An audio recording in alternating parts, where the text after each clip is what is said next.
जड़ों की ताकत, असली परिवर्तन की कहानी। एक समय की बात है, शांतिपुर गांव में रवि नाम के एक व्यक्ति रहते थे।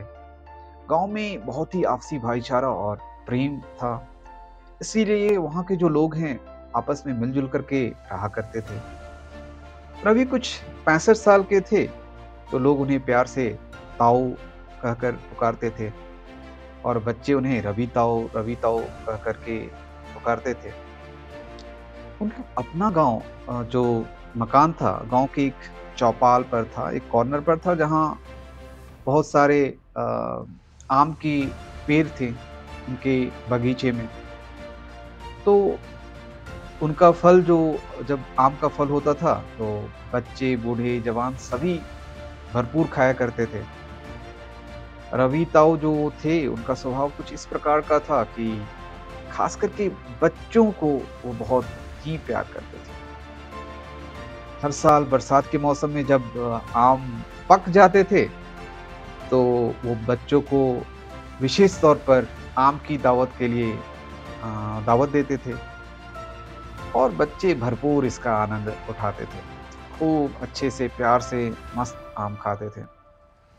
किसी कारण से आम का जो फल है वो हुआ नहीं 2 साल, और इसके कारण यह परंपरा टूट गई।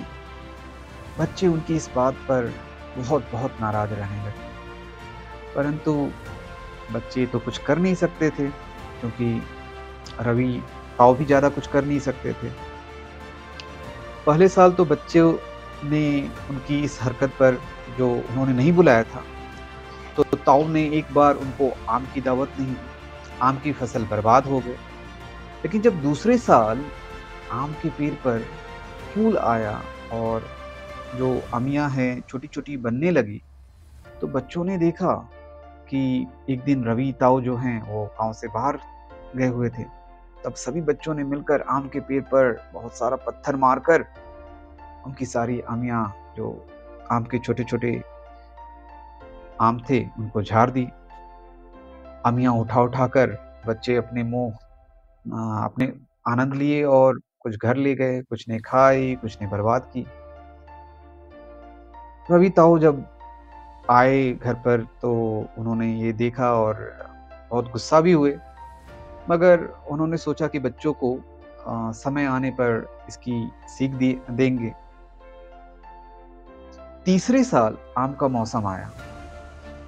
रवि ताऊ ने अपने पेड़ के आम के अलावा कुछ आम बाजार से भी मंगवा ली और फिर गांव में यह ऐलान किया कि आज पूरे गांव के बच्चों को उनके घर पर आम की दावत है। इस ऐलान को सुनकर बच्चे बहुत खुश हुए, लेकिन वे जितना खुश थे, उससे ज़्यादा बहुत हैरान भी थे कि 2 साल तो हुई नहीं, इस साल रवि ताऊ ने बुलाई है, तो चलो देखते हैं। उस दिन अ, हल्की वर्षा हो रही थी, बारिश हो रही थी, तो कुछ बच्चे तो डर के मारे नहीं गए कि बारिश में भीग जाएँगे, और कुछ इस डर के मारे चले गए कि कहीं ना जाने पर ताऊ नाराज़ हो जाएँगे। फिर भी गाँव के लगभग आधे से अधिक बच्चे ताऊ के घर पर आम की दावत पर उपस्थित हुए थे। ये तीसरे साल की बात है। हल्की-हल्की बारिश पड़ रही थी, ठंडी-ठंडी हवा चल रही थी, बच्चे मज़े लेकर आम खा रहे थे। जब आम समाप्त हो गई, तो बच्चों ने अंगड़ाई लेकर अनायास ही अंगड़ाई ली। तो एक बच्चे की नज़र जो है रवि ताऊ के घर में एक कोने की तरफ पड़ी, जहाँ छप्पर के नीचे एक बहुत बड़ा किसी वस्तु का ढेर पुआल से ढका हुआ था। उस बच्चे ने यह बात अन्य बच्चों को इशारे से बताई। तब तक तब अंत में एक बच्चे ने डरते-डरते रवि ताऊ से पूछ ही लिया, "ताऊ जी, इस ढेर में आपने किसके लिए क्या छुपा रखा है?" रवि ताऊ को उसकी बात सुनकर वो खिलखिला करके हँस पड़े और फिर उन्होंने अपनी पिछली गलती पर बच्चों के सामने पश्चाताप किया। वे बोले कि देखो बच्चों, आम तो तुम्हें हर साल मिलेंगे ही, लेकिन अगर तुम मेरे मरने के बाद भी आम खाना चाहते हो तो मेरे पीछे आओ। ताऊ उठकर छप्पर पर जो ढेर था पुआल से ढका हुआ, उसकी ओर चल पड़े। बच्चे भी उनके पीछे पीछे चल दिए। रवि ताऊ ने ढेर के ऊपर से पुआल को हटाया और बच्चों से कहा, बच्चों, अपने दोनों हाथ में भरकर जितने भी आम ले जा सकते हो ले जाओ। बच्चों ने खुशी खुशी से ढेर से आम उठाकर अपने दोनों हाथ में भर लिए। अब उनकी खुशी को देखकर रवि ताऊ की आंखों में आंसू छलक आए थे। अपने अपने घर जाकर इन आमों को खूब खाओ और इनकी गुठलियों को अपने अपने घरों में और गांव भर में बो दो। और आम के लिए कितने दिनों तक इंतजार करना पड़ेगा? बच्चों के बीच से एक धीमा सा स्वर उभरा। बच्चों ने पूछा कि भाई, तब आम के लिए कितने दिन इंतजार करना पड़ेगा? उस धीमे स्वर को रवि ताऊ ने सुन लिया। तब उन्होंने बोला कि बच्चों, जब तक तुम्हारे द्वार पर बोए गए पेड़ों पर आम आएंगे, तब तक तुम हमारे पेड़ में से हर साल आम खा सकते हो। यह तुम्हें हर साल अपने पेड़ के इसी प्रकार आम खिलाएगा।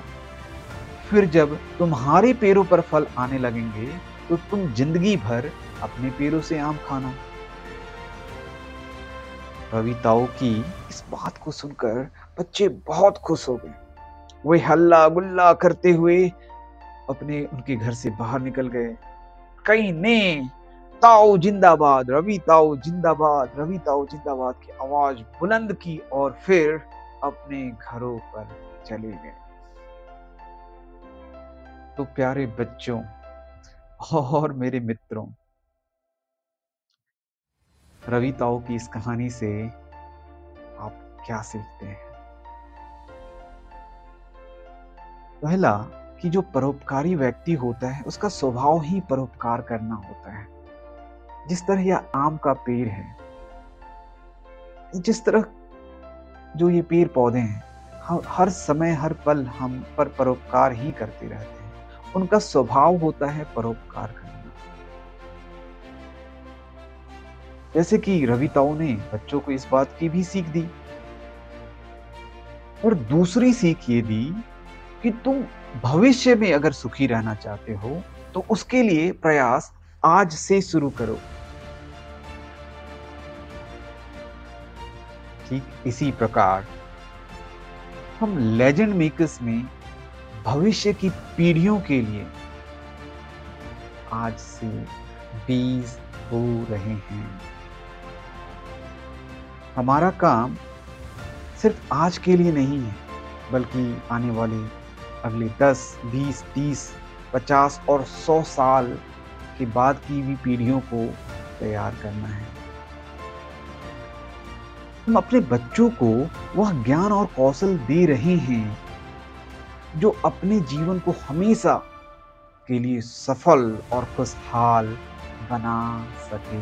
जैसे ताऊ ने अपने बच्चों को पेड़ों के बीज बोने की सलाह दी, वैसे ही हम अपने कार्यक्रमों के माध्यम से बच्चों को उन गुणों का बीज दे रहे हैं। चाहे वो माइंडसेट का हो, चाहे वो स्किल्स का हो, जो उन्हें एक सफल जीवन जीने के लिए, जो उन्हें एक अपनी हाईएस्ट पोटेंशियल पर जीने के लिए प्रेरित करे। मित्रों, लाइफ स्किल्स, जीवन कौशल की समस्याएं आज की नहीं है, ये पीढ़ियों से चली आ रही है। मैं डेल कार्नेगी की बुक पढ़ रहा था और उसमें भी कुछ ऐसा उन्होंने बताया था कि कई पीढ़ियों से, पिछले 200-300 साल से जो लाइफ स्किल्स हैं, लोगों को उनकी आधा जीवन जब जी लेते हैं तब पता चलता है। ऐसा क्यों हो रहा है? और जब पता चलता है तो अक्सर देर हो जाती है। और बहुत से लोग हैं हमारे इंडस्ट्री में, कोचिंग इंडस्ट्री में और डिफरेंट प्लेसेस पर, जो इसका बहुत गलत फायदा उठाते हैं। ऊंची कीमत पर स्किल्स सिखाते हैं। मैं किसी को गलत सही नहीं ठहरा रहा। आप जो मैं मैसेज देना चाह रहा हूं, शायद आप इसको रिलेट कर सकें। आज के लिए तो लोग यह सीख लेंगे, ये स्किल्स सीख लेंगे, लेकिन यह एक टेम्पररी सॉल्यूशन है, एक अस्थायी समाधान है। जो माता पिता, जो पेरेंट्स आज खुद के लिए यह हल कर रहे हैं, वे यह नहीं जानते कि उनकी अगली पीढ़ी में भी ये प्रॉब्लम रिपीट होने वाला है और वे फिर से, आपके बच्चे फिर से वही संघर्ष करेंगे जैसे आज आप कर रहे हैं। चीजों को जड़ से बदलना होगा। मेरा यह मानना है कि भविष्य का निर्माण स्कूलों में होता है और इसलिए लेजेंड मेकर्स स्कूल्स पर फोकस कर रहा है। हमारे जो क्लाइंट्स हैं वो स्कूल्स और एजुकेशनल इंस्टीट्यूशन है जहां भविष्य का निर्माण होता है, जहां भविष्य गढ़ा जाता है। हर एक इंसान, हर एक बच्चे में एक असीम संभावना है, इमेंस पोटेंशियल है, लेकिन ऐसा क्यों होता है कि वह अपने पूरे जीवन में अपने पोटेंशियल को, अपने हाईएस्ट पोटेंशियल पर जिए बिना संघर्ष करते रह जाते हैं और अपने शरीर को छोड़ जाते हैं। हर एक मनुष्य का संस्कार, जो हम ओरिजिनली हैं, चाहे उसे आप आत्मा कहें, कॉन्शियसनेस कहें, एनर्जी कहें, वो खुशहाली का है, वो समृद्धि का है, वो शांति का है। क्यों हमें जीवन भर संघर्ष में उलझे रहते हैं? क्या हमें अपने आप को और अपने मन को समझने की जरूरत नहीं है क्या? आप बताएं मुझे। लेजेंड मेकर्स हमारी एक छोटी सी प्रयास है जिसमें हम यही कर रहे हैं और यही करना चाहते हैं कि हर एक बच्चे तक यह बात पहुंचे। उन्हें जो स्किल्स सीखना है एक इस सदी का महानायक बनने के लिए, जो उन्हें अंदर से खुशहाल बनाने का एक सपना है, उसको पूरा करें। मुझे अंत तक सुनने के लिए आप सभी का बहुत बहुत धन्यवाद। अगले बुधवार को मैं एक और प्रेरणादायक कहानी के साथ फिर से वापस आऊंगा। तब तक के लिए आप अपने हुनर पर, अपने पैशन पर काम करते रहें। सभी स्वस्थ रहें, मस्त रहें और खुशहाल रहें। आपका बहुत बहुत धन्यवाद। नरेंद्र।